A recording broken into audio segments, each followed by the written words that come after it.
nhẹ nhàng làm sạch và làm mát cả vùng răng miệng và nú nhờ có chứa chất gel lô hội ổn định 100% và sáp ong tự nhiên. Kem đánh răng Forever Bright là sự lựa chọn hoàn hảo để duy trì răng và nú khỏe mạnh. Sản phẩm không có chứa chất fluoride.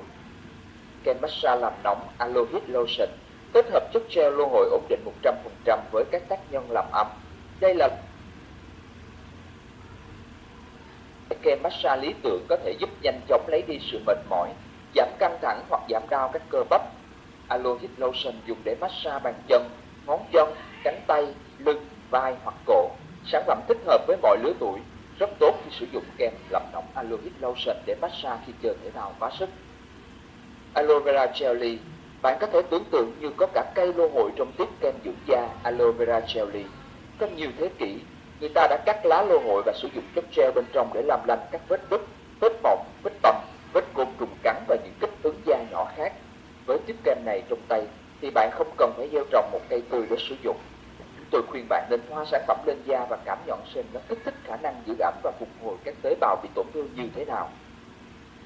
Kem dưỡng da Aloe Propolis Creme là sự pha trộn vào chất gel lô hội ổn định 100% và sáp ong, giúp duy trì làn da chắc khỏe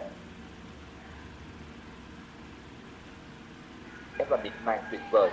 Hoa cúc là một trong những loại thảo dược chăm sóc da phổ biến nhất của thiên nhiên, kết hợp với vitamin A, C và E bởi những đặc tính dưỡng da tự nhiên của chúng để hoàn thiện công thức. Hãy thử sử dụng sản phẩm này để xoa dịu và dưỡng ẩm làn da bị rạn nứt hoặc thô ráp. Lăn khử mùi Everseal Deodorant được tinh chế với chất gel ổn định 100%, không chứa muối nhôm có hại như nhiều sản phẩm khử mùi khác trên thị trường. Thành phần hỗn hợp nguyên chất này giúp ngăn ngừa hiệu quả mùi mồ hôi và khó chịu suốt cả ngày và có thể sử dụng trực tiếp sau khi cạo râu hoặc tẩy lông. Lăn khử mùi lúc nhẹ trên da, không gây bẩn quần áo và tăng cường tối đa các đặc tính khử mùi của lô hội, đồng thời loại bỏ các chất có thể gây hại cho sức khỏe của bạn. Viên dầu cá Forever Artistic cung cấp nguồn axit béo omega 3 đậm đặc thiết yếu bao gồm EPA và DHA cộng với axit oleic omega 9. Artistic cung cấp các chất bổ sung an toàn và cân bằng nhằm hỗ trợ mức cholesterol và triglycerides trong máu khỏe mạnh, giúp duy trì chức năng xương khớp phù hợp, đồng thời hỗ trợ mắt và não bộ khỏe mạnh. Omega 3 có trong viên dầu cá Artistic được lấy từ các loài cá ở vùng nước lạnh và sâu như cá hồi, cá cơm và mực. Dầu cá là phân tử được chưng cất và không chứa chất kim loại nặng như thủy ngân. Omega 9 được chiết xuất từ dầu ô liu nguyên chất để được cung cấp hơn 1.300mg axit béo omega 3 và 300mg axit oleic, nên dùng 6 viên dầu cá Artistic mỗi ngày. Viên bổ sung dinh dưỡng Forever Bibolent là dạng phấn hoa mịn được nén thành viên giúp cơ thể dễ dàng tiêu hóa và hấp thụ. Mỗi viên cung cấp 500mg phấn ong nguyên chất. Phấn ong có chứa một lượng nhỏ các vitamin nhóm B và vitamin C, D, E, K và beta-carotene, cộng với nhiều chất khoáng, enzyme và các axit amin.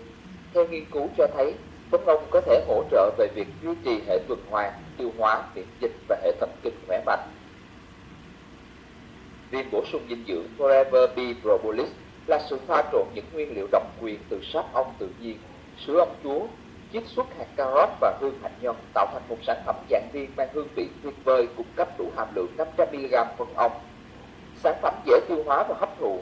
Sáp ong đôi khi còn được gọi là keo ong, là chất nhựa dính mà các chú ong góp nhặt đem về làm tổ bảo vệ cho chúng và đã được chứng minh trong nhiều nghiên cứu rằng có khả năng hỗ trợ tốt cho hệ miễn dịch. Thực phẩm chức năng Forever Garlic Cream là một hỗn hợp cô đặc độc quyền bao gồm tỏi không mùi và thảo dược chống oxy hóa nổi tiếng, cây húng tây,